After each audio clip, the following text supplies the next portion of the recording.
Hola, la película No mires hacia arriba ha alcanzado una gran popularidad y cuando la vi me di cuenta de algunos detalles que me parecía interesante poder conversar respecto a la observación astronómica. Voy a contar en este vídeo acerca de cómo se realiza la observación astronómica in situ en un observatorio profesional. Debo decir primero que jamás he estado en el telescopio Subaru, que es el telescopio en el cual se está haciendo la película, pero más o menos todos los telescopios funcionan o todos los observatorios funcionan con unos protocolos que son relativamente estandarizados. Así que yo voy a hablar acerca de mi experiencia en otros observatorios en los cuales sí he estado observando y voy a hacer algunas comparaciones al respecto y voy a poner algunas imágenes de comparación para poder distinguir. Mi nombre es Isaías Rojas Peña, soy licenciado en física y tengo un máster en astrofísica y te invito a que te quedes para poder analizar esa comparación.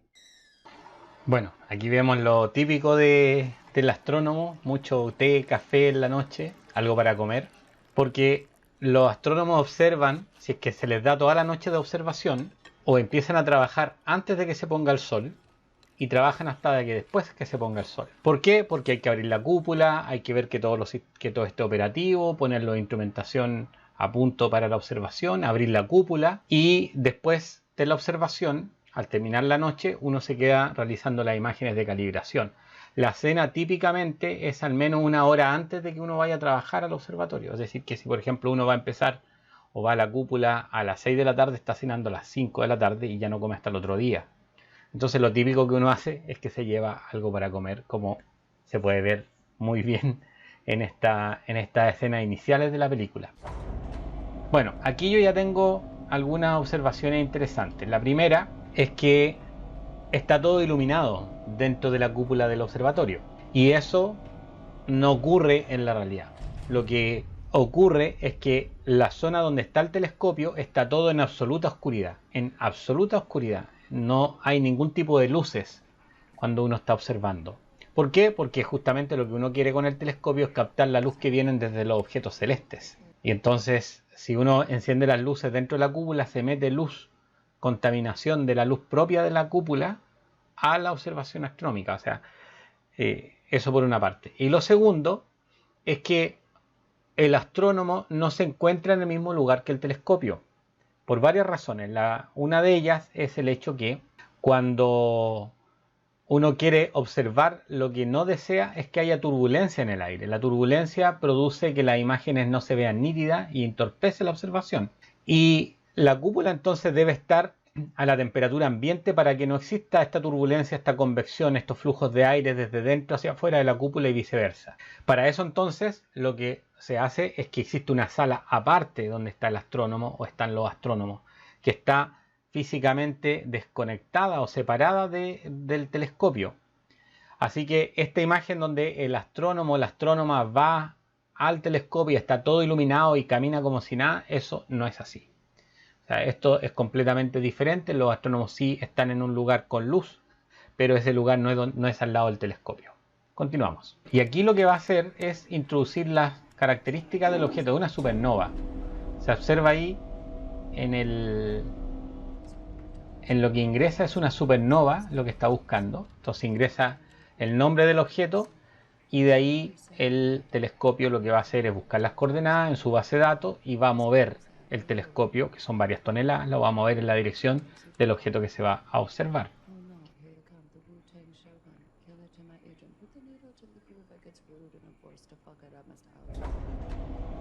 Bueno, eso es lo que exactamente está ocurriendo. Vean ustedes que el telescopio incluso tiene unas luces abajo. Eso no tiene ningún sentido desde el punto de vista de la observación astronómica.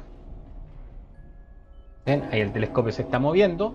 Y aquí hay otra cosa que es importante que la mencione. A medida que el telescopio se mueve, se está abriendo también la cúpula. Y eso tampoco es correcto, porque lo que uno no desea es que exista turbulencia dentro de la cúpula.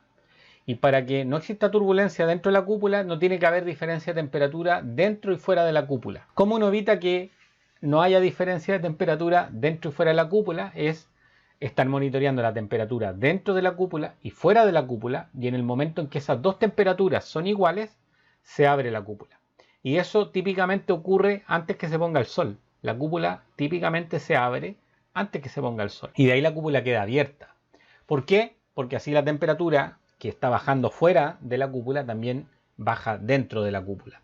Si en cambio uno no hace ese ejercicio de abrir la cúpula en el momento en que la temperatura dentro y fuera es igual, cuando uno abre la cúpula, que es lo que se está viendo en este momento en la película, se va entonces a producir turbulencia. Y esa turbulencia entorpece la observación en un parámetro que se llama el Zinc, que es justamente por la cual existen telescopios, tantos telescopios en Chile, porque el Zinc es muy bueno, eso significa que la turbulencia atmosférica es baja. En general, lo que uno quiere es evitar la turbulencia atmosférica y haciendo este ejercicio se está produciendo exactamente lo contrario. Continuamos. Vean ustedes que el telescopio que está visto desde fuera está completamente oscuro dentro. O sea, esta es una imagen de una observación real. Y no hay ninguna luz dentro del telescopio, dentro de la cúpula, como sí se ve cuando muestran la imagen desde dentro.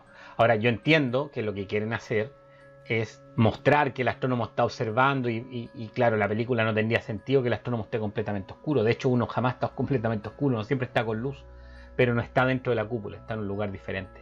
Porque además, como decía hace un rato, las personas son fuentes térmicas y al ser fuentes térmicas producen entonces diferencias de temperatura dentro de la cúpula, que es justamente lo que uno no quiere. Continuamos. Bueno, y una vez que el telescopio apunta, lo que uno hace es tomar las primeras imágenes para estar seguro que lo que está observando el telescopio es exactamente lo que uno quería observar. Aquí ya tiene su primera imagen y se observa un objeto que tiene una forma difusa. Si ustedes ven las estrellas que están en el campo, son cosas más o menos circulares, ¿no? Y en cambio, este objeto tiene una forma alargada. Eso ya da una indicación de que este objeto podría ser un cometa. La primera imagen nos muestra claramente un objeto alargado, entonces eso ciertamente que podría ser un cometa. Podría ser también otra cosa.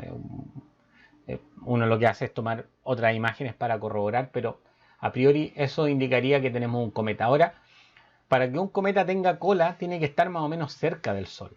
Porque si los cometas están más lejos del Sol, no van a tener esta cola.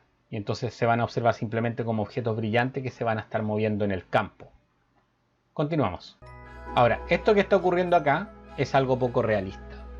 O sea, un cometa en tan poco tiempo, porque aquí han pasado solo unos minutos, en tan poco tiempo el cometa no se mueve de la forma que lo están mostrando aquí, ¿no?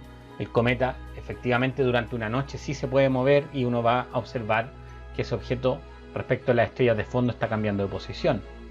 O lo puede observar de un día al siguiente, pero en pocos minutos el cometa tendría que estar prácticamente llegando al Sol para que se mueva lo suficientemente rápido para que este efecto se observe. Así que a mí me parece que esta idea donde va a mirar a esta pantalla gigante y aparece el cometa en un momento acá y en la foto siguiente en un lugar diferente y en la siguiente en un lugar diferente, eso me parece que es poco realista. Simplemente voy a mencionar el cometa Leonard, que fue el cometa más brillante de este pasado 2021. Ese cometa fue descubierto casi un año antes, ¿no? Y por lo tanto se tardó un año en acercarse lo suficientemente a la Tierra y al Sol como para que uno pudiera ver un movimiento apreciable y una cola también que sea apreciable. Continuamos. Pasamos a la siguiente fase, que es el momento en el cual están los estudiantes con el profesor. Aquí quiero mencionar que me da la impresión, no es evidente, pero que esto no está ocurriendo en el telescopio, en el momento de la observación. Y voy a justificar por qué. Porque cuando uno pide una noche de observación, primero hay que escribir un proyecto, se manda con muchos meses de anticipación, hay mucha gente pidiendo el telescopio para la misma noche que uno lo quiere, y uno debe justificar absolutamente todos los tiempos. Y el telescopio no puede tener un tiempo muerto. O sea, no es que el astrónomo deja el telescopio tirado y se va a celebrar con los amigos que descubrió esto u otra cosa. O sea, se sigue realizando la noche de observación. Lo que ocurre es que si uno descubre un objeto, como un cometa, lo tiene que informar. Se informa a una oficina específica y esa oficina se encarga de avisar a todos los observatorios astronómicos del mundo, dar un mensaje para que todos los observatorios que puedan vayan y observen este objeto, le hagan el seguimiento para que entreguen los datos que se requieren para hacer los cálculos orbitales y saber cuál es su trayectoria. Mi impresión No lo dicen aquí explícitamente, que esta celebración, donde está el profesor con los estudiantes, no es en el observatorio la noche de observación, sino que es un instante posterior y en un lugar diferente que la cúpula del telescopio. Continuamos. Bueno, sí, ahí efectivamente está el telescopio de fondo. O sea que lo que están mostrando acá no tiene ningún sentido de realidad. Yo voy a dejar ahora algunas imágenes de cuando yo fui a observar con mi profesor, con mis profesores, cuando estaba cursando el máster. Pero ya cuando estaba en la tesis doctoral íbamos a tomar los datos, no íbamos con el profesor. Y alguna vez coincidimos con el profesor en el observatorio, pero el profesor a la hora de la observación estaba durmiendo, no se iba a observar. Para eso están los estudiantes de doctorado, para hacer las observaciones, ¿no? Así que es muy raro esta situación, podría ser excepcionalmente que sí, pero además no estarían adentro de la cúpula celebrando, porque el telescopio, las horas de telescopio son extremadamente caras. Así que el telescopio no puede estar sin observar en ese rato que ellos están celebrando. Continuamos. Bueno, aquí hace una pregunta respecto de la velocidad. ¿Cómo se obtiene la velocidad del cometa? Bueno, primero hay dos velocidades. Una que tiene que ver con las estrellas de fondo, que se llama el movimiento propio. Entonces eso basta con ir haciendo observaciones sucesivas, se llaman las efemérides, indicando la posición y el instante de tiempo. Y con eso uno sabe cuántos segundos de arco o cuántos minutos de arco recorre por una cierta unidad de tiempo. Eso se llama el movimiento propio. Pero además hay una componente de la velocidad que va en la dirección o acercándose o alejándose de nosotros, perpendicular a esa velocidad que está en el plano del cielo. Y esa velocidad se llama velocidad radial. Y las velocidades radiales se obtienen a partir de espectros. O sea que tendríamos que tomar un espectro del cometa y ver cómo se desplazan lo que se llaman las líneas espectrales. Y a partir de eso, usando el efecto Doppler, se puede determinar cuál es la velocidad radial, y con eso uno conoce ya la velocidad del objeto, si es que además uno conoce la distancia a ese objeto. ¿Qué haría Carl Sagan con esto? Él lo retomaría para empezar con los primeros principios. Bueno, esto también es absolutamente irrealista, lo de observar, o sea, de hacer los cálculos a mano. O sea, me parece, la verdad es que jamás quise cursar la asignatura de mecánica celeste ni en el posgrado, ni en el máster, ni cuando después me fui a trabajar a tesis doctoral, porque algo que en realidad lo hace el computador. O sea, uno ingresa las coordenadas, ingresa los datos y el computador calcula la trayectoria, calcula todo lo que se necesita. Si se puede hacer a mano, sí, cierto que se puede hacer a mano. Lo hizo Gauss, por ejemplo, con Ceres en 1801, cuando se descubrió Ceres, que se tomaron unas medidas para poder calcular la trayectoria. Gauss utilizó el método de los mínimos cuadrados para determinar la órbita. Es la primera vez que se determina una órbita de esta forma. De hecho, les voy a dejar unas imágenes que tengo de cuando estuve visitando el observatorio de Palermo. En realidad fui a trabajar al observatorio de Palermo y tomé algunas fotos del telescopio con el que se descubrió Ceres. Así que voy a dejar también unas imágenes de eso ahí de fondo. En la práctica, excepto que sea algo de didáctica, lo cual sería muy raro en un doctorado porque esto se estudia antes del doctorado, no tiene mucho sentido que el profesor haga los cálculos en una pizarra con los estudiantes mirando. Ahora, yo entiendo que para la película puede que esto sí sea interesante, ¿no? Como para mostrar o hacerlo entretenido con una finalidad de la película propiamente tal, pero no sería realista de cómo se hace, ¿no? Se envían los datos y luego con las observaciones se calculan los parámetros orbitales que van a permitir determinar la órbita. Se revisan las efemérides y eso va a darnos la distancia entre el cometa y el planeta Tierra. Profesor, ¿por qué las efemérides se van reduciendo? Bueno, aquí es cuando se da cuenta que el cometa va a impactar a la Tierra, ¿no? Ahora, en la práctica, con las observaciones que hay en este momento, con 2 o 3 observaciones, no se pueden hacer esos cálculos, ¿no? Lo que se requiere son hacer varias observaciones, ojalá por un par de días, para poder hacer un buen cálculo de la trayectoria. O sea, el error de cálculo sería muy grande al inicio, ¿no? Y en la medida que se tienen más observaciones se va refinando el cálculo. O sea, efectivamente se podría hacer algo, pero me da la impresión que con la información que se ha tomado con un par de imágenes no es suficiente para poder hacer esos cálculos. ¿La posición relativa? No puedo resolver esta... Hoy no, señores, lo siento. Pues vámonos, estoy muerto. Sí, yo igual. Kate, esto estuvo increíble. Felicidades. Oye, Kate, tú quédate. Bueno, vamos a detener acá el análisis porque ya quedó claro el punto. Voy a hacer exactamente lo mismo que DiCaprio, vamos a detener acá. Y con esto espero haber entregado información que es muy raro que si es que uno no ha ido a observar, conozca. Espero haber transmitido lo suficientemente claro todas estas cosas. Voy a dejar ahora una serie de imágenes de la observación, de los lugares donde está observando. Bueno, ya mostré algunas imágenes al inicio, que son en el observatorio de Calar Alto, que fue la primera vez que fui a observar, a tomar datos a un observatorio, que fuimos con los profesores, con David Montes, uno de mis profesores, y el profesor Cardiel de la Universidad Complutense, ambos. Fuimos a Calar Alto, entonces voy a dejar algunas fotos ahora, una secuencia de fotos de esa observación. No salgo creo que en ninguna porque yo estaba tomando las fotos con la cámara, así que no salgo. Algunas fotos del observatorio y bueno, también he estado observando, también como podrán ver, he podido observar en la silla y estuve también un tiempo importante observando en el observatorio de Asiago en Pennar y también en una ocasión en la cima Ekar, donde está el telescopio más grande que hay en Italia, en el continente, que es un telescopio de 1,8 metros. Dejamos hasta acá entonces. Les cuento que he abierto una cuenta de Patreon. Me pueden buscar en Patreon por mi nombre, Isaías Rojas Peña.